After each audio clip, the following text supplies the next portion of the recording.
absar walakin ta'mal qulubul lati fi sudur. Wa qala Nabi sallallahu alaihi wasallam ma adzina Allahu li 'abdin fi syai'in afdala min rak'atayn aw aksar. Wa inna birra la yuzakku fawqa ra'sil 'abdi ma kana fi sholati wa ma taqarraba 'abdun ila Allahi azza wa jalla bi afdala mimma qala rawahu Ahmad wa Tirmidzi. Buku Sahih kalau tidak salah bisa dilihat 116 atau 117 bab sholat sunat. Bapak Ibu jamaah sholat maghrib Masjid At-Thayyib yang sama-sama dimuliakan oleh Allah, kita bersyukur kepada Allah Subhanahu wa Ta'ala yang dengan karunia-Nya kita telah dapat menyelesaikan sholat fardu maghrib dan kita dapat melakukannya dengan berjamaah. Mudah-mudahan ibadah yang kita lakukan baik yang wajib maupun yang sunnah diterima, diridhoi, diberkahi oleh Allah Subhanahu wa Ta'ala dan menjadi sebabnya kita semuanya memperoleh ampunan atas dosa-dosa kita di sisi Allah Subhanahu wa Ta'ala. Amin. Salam takzim, ikroman wa mahabbatan wa tarbiyah kita aturkan kemampuan junjungan kita Nabi Muhammad SAW yang telah memberikan tuntunan bimbingan kepada kita agar menggapai kedudukan sebagai makhluk yang paling mulia di antara makhluk Allah yang lainnya. Maka mari kita bersama-sama berupaya untuk menempatkan kita sebagai makhluk yang dimuliakan oleh Allah. Maka tidak ada jalan lain kecuali kita masing-masing berupaya untuk membuktikan ketaatan dan ketakwaan kita kepada Allah Subhanahu wa Ta'ala. Maka Nabi kita Muhammad sallallahu alaihi wasallam dalam hadis yang diriwayatkan oleh Imam Ahmad, mungkin masih ingat jamaah, beberapa pekan yang lalu telah saya sampaikan, Rasulullah memberitahu sama satu man qolahunna dakhala jannah man radiya billahi rabba wa bil islam dinan wa bi Muhammadin rasulullah. Ada 3 kalimat yang apabila kita mengucapkannya, menyatakannya, maka Allah akan memasukkan saya dan saya semuanya ke dalam surga. 3 kalimat itu adalah yang pertama, man radiya billahi rabba, siapa yang menyatakan bahwa dirinya ridho terhadap Allah sebagai Tuhan. Tadi kita bersama-sama telah berzikir dengan ucapan zikir raditu billahi rabba, aku ridho Allah sebagai Tuhan. Wa bil islami dinan, aku ridho bahwa Islam menjadi agama. Islam agamanya Allah, lalu kita mengikuti dan mengakui sebagai seorang yang beragama Islam. Wa bi Muhammadin rasulullah, kita ridho bahwa Nabi Muhammad utusan Allah, panutan kita, Rasulnya Allah Subhanahu wa Ta'ala. Nah, 3 kalimat ini dibuktikan dalam sikap dan perilaku kita. Nah, kalau ada 3 ini kita sudah ridho terhadap Allah sebagai Tuhan kita, maka kita ridho ikhlas menerima perintahnya. Kalau kita sudah ikhlas menerima perintahnya, maka di dalam kita melakukan perintah itu betul-betul kita hanya berharap dan berubah, bukan mengharap selain dari Allah Subhanahu wa Ta'ala. Nah, ini yang perlu untuk senantiasa kita amalkan dalam diri kita masing-masing, sehingga kita menjadi orang muslim yang bahagia untuk senantiasa melaksanakan perintahnya, bukan merasa terpaksa, tapi merasa kita senantiasa terpanggil untuk melakukan perintahnya. Maka itu Rasulullah menyampaikan apa yang datang dari Allah, kita diperintahkan untuk fastabiqul khairat, berlomba-lomba untuk berbuat baik. Malam ini mari sama-sama kita lihat dalam hadis yang diriwayatkan oleh Imam Ahmad dan Imam Tirmidzi. Rasulullah Shallallahu Alaihi Wasallam bersabda, ini berkaitan dengan masalah sholat sunnah. Karena kalau sholat wajib, dalilnya bukan ini. Dalilnya ada di dalam Al-Quran. Kita diperintah untuk mengerjakan sholat yang wajib, yang kita kenal dengan sholat fardu ain. Setiap orang muslim, orang mukmin wajib melakukan sholat yang 5 waktu.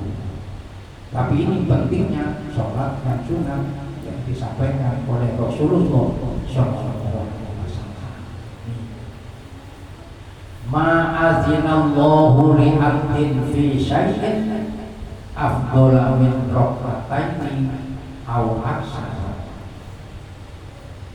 Rasulullah SAW bersabda, Allah tidak memberikan pertolongan kepada hambanya tentang sesuatu yang perbuatan yang lebih baik daripada bisa untuk melakukan sholat sunnah 2 rakaat atau lebih.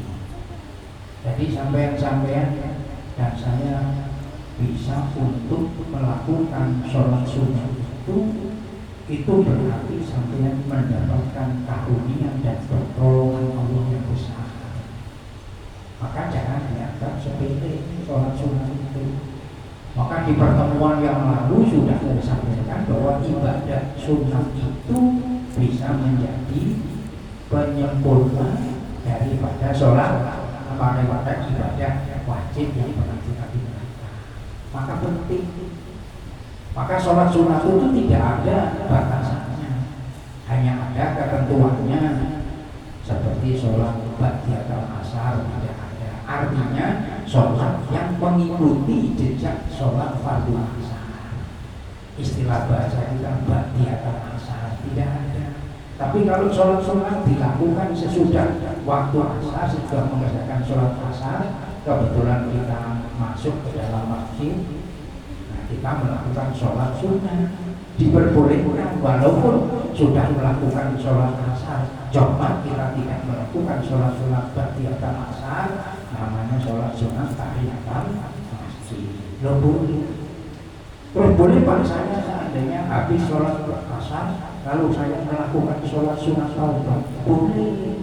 Yang tidak diperbolehkan itu adalah sholat sunnah ba'diyal asar.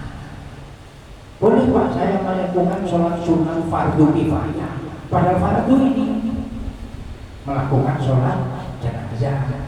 Boleh Pak tidak sudah dilakukan sholat asar? Boleh. Yang tidak dibolehkan itu sholat sunnah ba'diyal asar. Beda dengan sholat-sholat yang tiga itu, zuhur, maghrib, isya.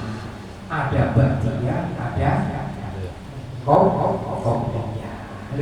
Tapi kalau sholat asar dan sholat subuh hanya ada qobliyah, ada qobliyah, ba'diyahnya tidak ada. Maka orang yang melakukan ini boleh jadi niatnya apa? Usolli sunnah zuhri, rakaat qobliyah zuhri, usolli sunnah qobliyah zuhri, usolli sunnah qobliyah asri. Tapi tidak boleh usolli sunnah ba'diyal asri, tidak boleh usolli sunnah ba'diyal subhi.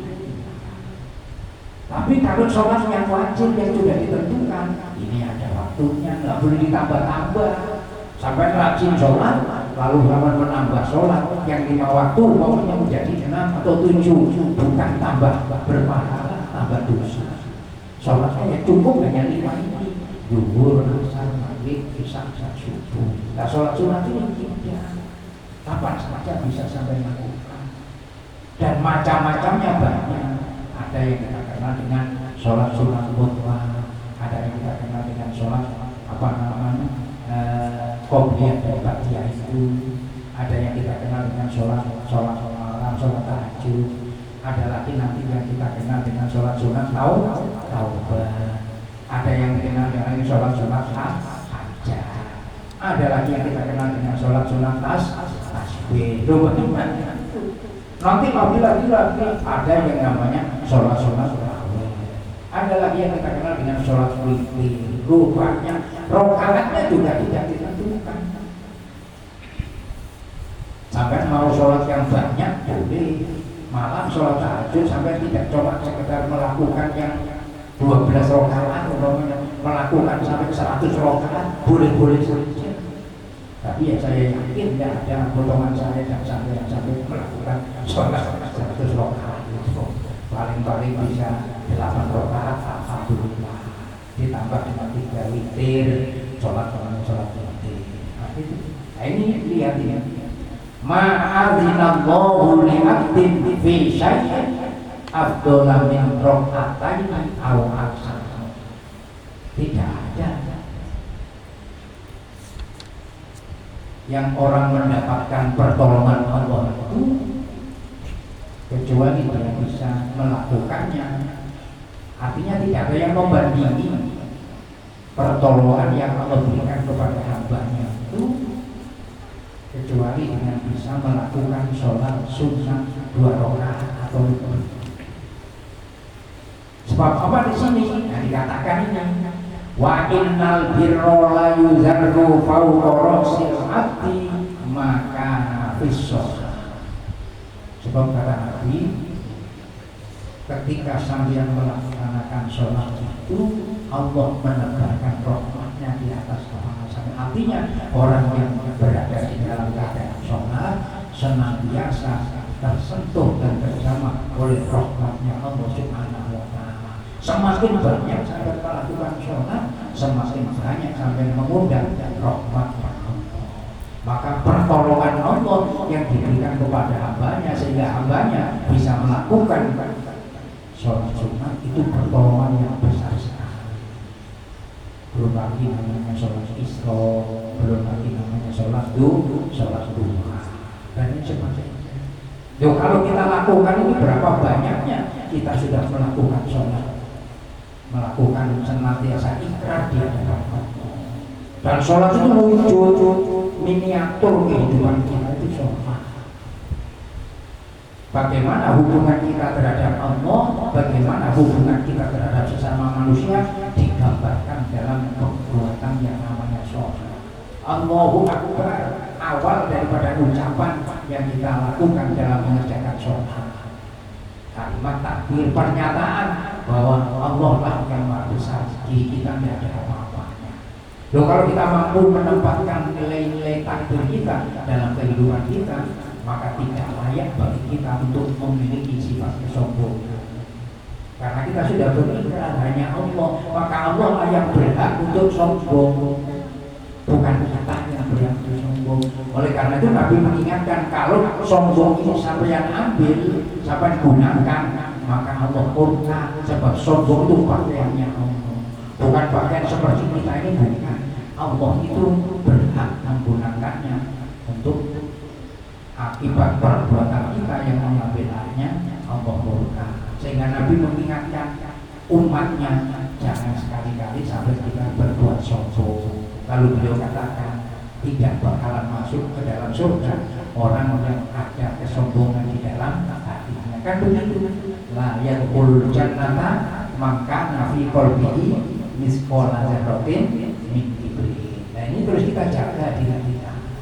Artinya kita bisa berbuat baik bukan karena diri kita sehingga tidak ada rasa ujub, tapi yang selalu disadari hanya pertolongan Allah Subhanahu wa Ta'ala. Ini ya.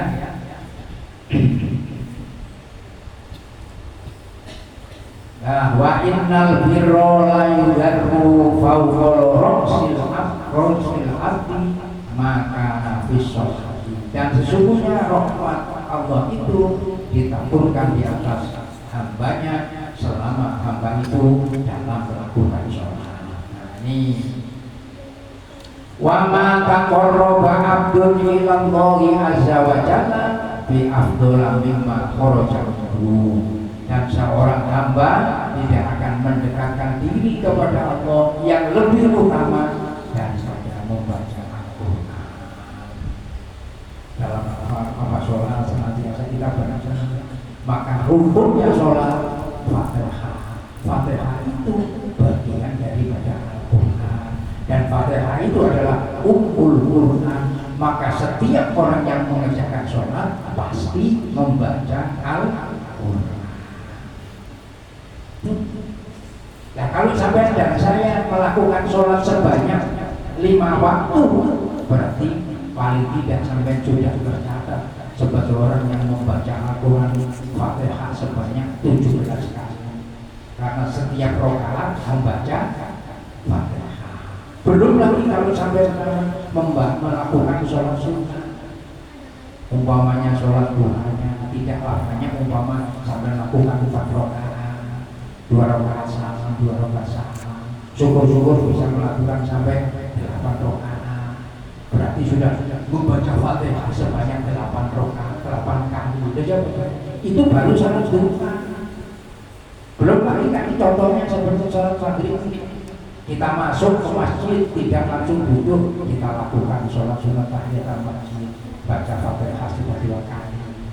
Setelah itu azan masuk, ada waktu maghrib sudah masuk.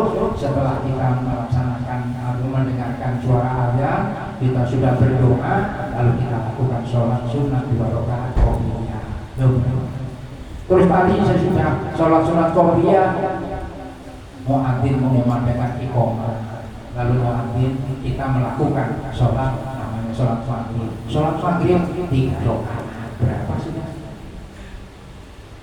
Nah sesudah sholat maghrib kita wiridan sebentar, membaca tasbih, tahmid dan sebagainya, lalu kita berdoa bersama-sama, kita amini, lalu kita melakukan sholat sunnah 2 rakaat.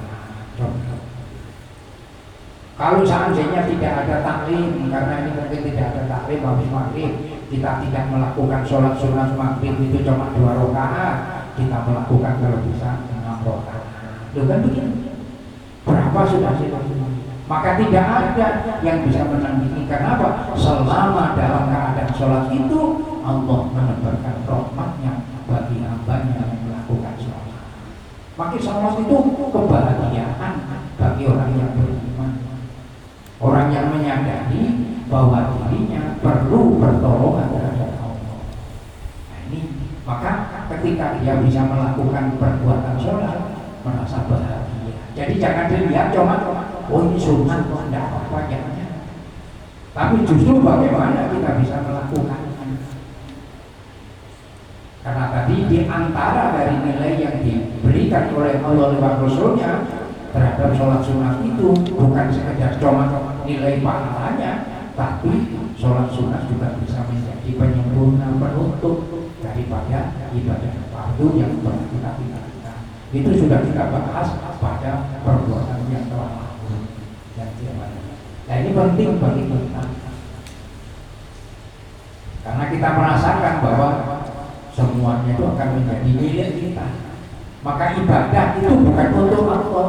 Yang kemarin sudah saya sampaikan itu ciri atau tanda hamba yang soleh itu yang senantiasa terpatri di dalam hatinya, dalam jiwanya, bahwa tidak ada yang berhak dituhankan selain Allah. Imannya ditambah, dikokohkan.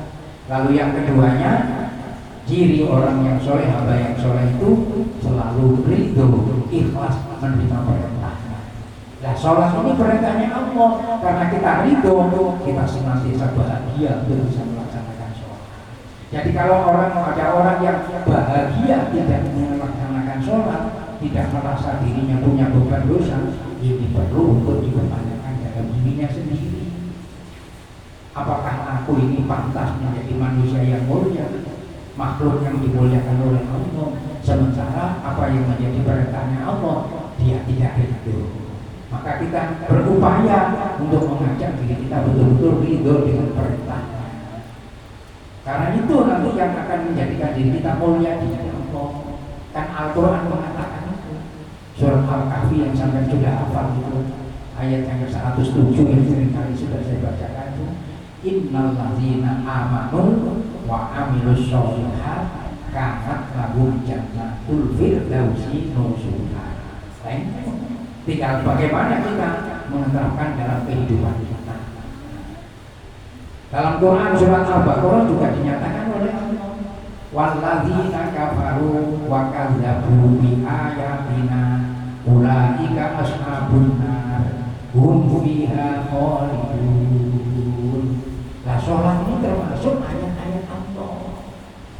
Nah, kalau sampai dan saya tidak menjadikan Allah sebagai Tuhan kita, sampai dan saya harus mampu memuliakan ayatnya Allah. Nah, untuk memuliakannya dengan melaksanakan apa yang menjadi perintahnya. Maka ciri yang ketiga betulnya soleh itu adalah di dalam melakukan perintahnya betul-betul dilandasi semata-mata hanya ingin menggapai ridhonya Allah. Dan begitu masalah. Nah, tiga ini runutannya dalam kehidupan kita, sehingga kita merasa kalau pada sholat maghrib ini kita bisa melakukan sholat berjamaah, alhamdulillah. Ketika kita ketinggalan untuk melakukan berjamaah, merasa diri kita kehilangan, merasa diri kita banyak kekurangan, merasa begitu. Tidak merasa cuma sholat, tidak apa-apa kok sholat sunat saja, mau berjamaah, tidak. Tapi bagaimana kita bisa tertanam dalam hati kita, kita merasa betul-betul kehilangan, merasa diri kita merugi. Itulah yang diterangkan di antaranya sahabat Nabi yang namanya Sayyidina Umar yang sudah kita ceritakan. Ketinggalan, tidak sempat untuk melakukan sholat berjamaah, sholat asar, karena sibuk melihat kebunnya. Akhirnya dengan merasa merugi, tidak bisa melakukan sholat berjamaah tadi. Lalu sahabat apanya diminta untuk menjadi saksi kebun kurmanya yang menimbulkan dirinya ketinggalan sholat berjamaah tadi, lalu diwakafkan untuk kepentingan agama. Coba bayangkan, karena dirinya merasa rugi. Nah, kita jangan sampai kita menganggap bahwa itu sekedar coba sunat saja sholat apa namanya berjamaah. Maka itu ada fakta yang ekstrim yang menyatakan bahwa sholat berjamaah itu hukumnya wajib. Untungnya kita masih mengikuti hukum yang sunnah. Ada yang menyatakan sholat fardu atau sholat berjamaah itu hukumnya wajib. Artinya kalau tidak dilakukan dengan berjamaah, sholatnya tidak sah karena meninggalkan yang wajib. Nah, kita memandang bahwa sholat itu berjamaah karena itu sunnah, tapi jangan sampai menganggap seperti itu tidak apa-apa. Maka itu keperluan kita sebagai bentuk dalam rangka kita memuliakan ayat-ayat Allah. Kalau tidak, kita termasuk orang yang kufur. Kenapa? Mengkufuri kesempatan yang diberikan oleh Allah kepada kita, mengkufuri tentang kesehatan yang Allah berikan kepada kita. Nah, ini kan perlu untuk kita tanya pada diri kita. Nanti kalau kita sudah uzur dari rumah mau berangkat ke masjid, benar. Kalau kita sudah uzur dari rumah kita mau melangkah untuk melakukan sholat berjamaah atau sholat benar. Kenapa? Karena dalam keadaan uzur. Nah, sekarang kita diberikan kesempatan oleh Allah, sehat kita dan juga kita. Sebagai bentuk dari syukur kita kepada Allah yang memberikan karunia kepada kita, lalu kita menggunakannya untuk membuktikan kesyukuran kita. Nah, Rasulullah menyampaikan ini hadis ini tentang masalah sholat sunat ini. Ma'azinallahu li'abdin fi syai'in afdala min rak'ataini au aksara wa innal birra la yudarru fawqa rasil abdi maka fi sholati wa ma taqarraba abdun ilallahi azza wa jalla bi afdala mimma kharaja minhu rawahu Ahmad. Nah, kita ini manafi, bukan larangan, manahi bukan manafi, meniadakan. Artinya tidak ada yang bisa membandingi keutamaan yang Allah berikan pertolongan terhadap hambanya, kecuali hamba itu tadi bisa mengajak dirinya untuk melakukan sholat sunnah, bukan sholat wajib. Kalau sholat wajib juga ada ketentuannya untuk melakukan sholat sunnah. Nah, ini sampai alhamdulillah. Maka diantaranya sholat sunnah itu digunakan untuk memakmurkan rumahnya. Maka rumah itu untuk kita lakukan mengerjakan sholat sunnah. Nah, daripada nanti di rumah tidak melakukan sholat sunnah, ya lebih baik dilakukan di masjid. Ada yang sudah membiasakan dilakukan di rumah. Jadi nanti selesai sholat fardu katakanlah isya, dia pulang itu tidak langsung, dia langsung masuk ke kamarnya, di mana sudah ada tempat untuk sholat, dia mengerjakan sholat sunat. Nah, sholat sunat itu bagian di rumah. Maka kata Nabi, sholat sunat itu dinyatakan baik dilakukan di rumah. Nah, sholat yang harus dilakukan di masjid atau di musola ya sholat wajib, sholat wajib. Tomat daripada kita nanti di rumah tidak melakukan sholat sunat, dilakukanlah di masjid. Di rumah nanti tinggal saja melepas baju lain sebagainya. Biasanya untuk makan pokoknya begitu kan. Nah, tapi ada yang sudah biasa. Jadi di sana bisa dijadikan sebagai sarana untuk mendidik anak. Sehingga nanti kalau rumah bapaknya pulang dari masjid, bapaknya pulang dari musola, itu dilihat bapak melakukan sholat. Padahal tadi sudah di masjid, akhirnya mungkin anak tidak tahu padahal bapaknya melakukan sholat sunat, mengajari dia sholat sunat. Nah, itu diterapkan dalam kehidupan orang yang berupaya dalam rangka menggapai ridhonya Allah Subhanahu wa Ta'ala.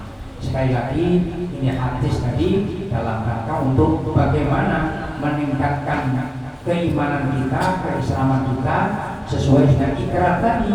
Siapa yang membaca 3 kalimat tadi, maka Allah kata Nabi akan memasukkan kita ke dalam surga. Kan begitu maksudnya. Pertama yang kita ucapkan adalah bahwa kita menyatakan diri ridho terhadap Allah sebagai Tuhan kita.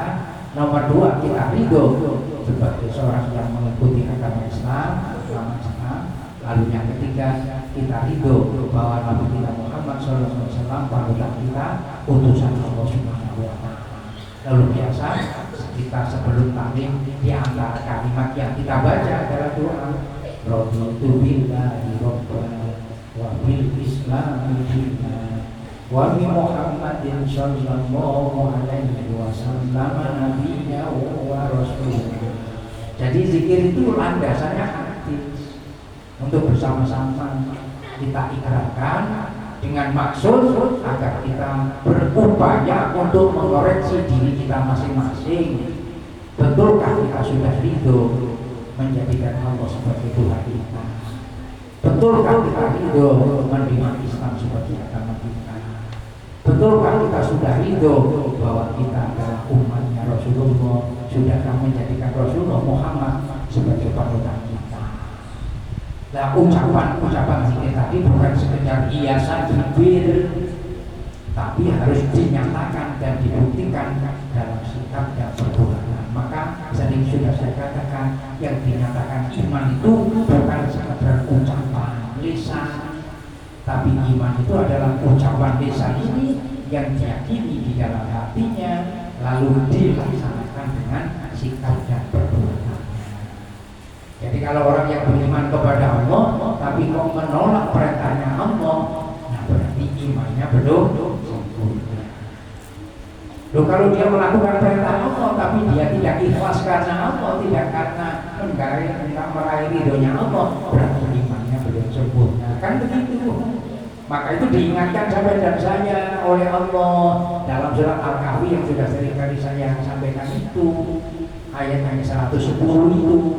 Faman kana yarju liqa'a rabbih falyamal amalan sholihan wa la yusyrik bi ibadati rabbih ahada. Oleh karena itu nggak usah pakai kita nunggu-nunggu bagaimana apakah kita sudah besar sempurna. Nah, pokoknya kita kerjakan. Lalu kita husnuzon kepada Allah bahwa amal ibadah kita diterima oleh Allah Subhanahu wa Ta'ala. Dengan catatan kita senantiasa berupaya untuk menjaga hati kita dari hal-hal yang merusak daripada ibadah. Kan begitu maksudnya. Maka di dalam mencari ilmu ini, tolakul ilmu ini diupayakan dalam rangka untuk membersihkan dan menjernihkan hati. Lalu itu yang dikenal dengan nama ilmu yang bermanfaat. Ya kan itu. Saking beratnya agar mendapatkan ilmu yang bermanfaat, Rasulullah mengajari doa yang sampai sudah hafal. Allahumma inni as'aluka ilman nafi'an. Ya Allah, hambamu memohon kepadamu, berikanlah hambamu ilmu yang bermanfaat. Tuh, kalau kita sudah diberi oleh Allah ilmu yang bermanfaat, sampai tahu betul bahwa sholat 5 waktu itu wajib, maka saya dan sampean merasa berdosa apabila saya dan sampean tidak mengerjakan sholat fardu. Maka sampean dan saya segera untuk menunggu panggilan sholat. Ketika panggilan sholat itu sudah datang, maka segera sampean dan saya mempersiapkan diri untuk memenuhi panggilan itu. Maka ciri orang yang tampak imannya dalam dirinya adalah dirinya bersegera memenuhi panggilan sholat itu. Nah, mudah-mudahan Allah senantiasa memberikan hidayahnya, inayahnya kepada kita semuanya. Satu hadis yang saya bacakan, saya sampaikan kepada kita semuanya pada malam hari ini, yang berada di dalam kitab Sadul Irsadul Ila Sabil Rasyad, yang pada bab ini adalah bab tentang ibadah sholat sunnah. Mudah-mudahan ada manfaatnya dan kita semakin membawa diri kita untuk sadar di hadapan Allah Subhanahu wa Ta'ala. Mudah-mudahan sekecil apapun amal ibadah yang kita lakukan diterima oleh Allah Subhanahu wa Ta'ala. Sebesar apapun dosa yang kita lakukan, semoga kita semuanya mendapatkan pengampunan dari Allah Subhanahu wa Ta'ala. Al-Fatihah.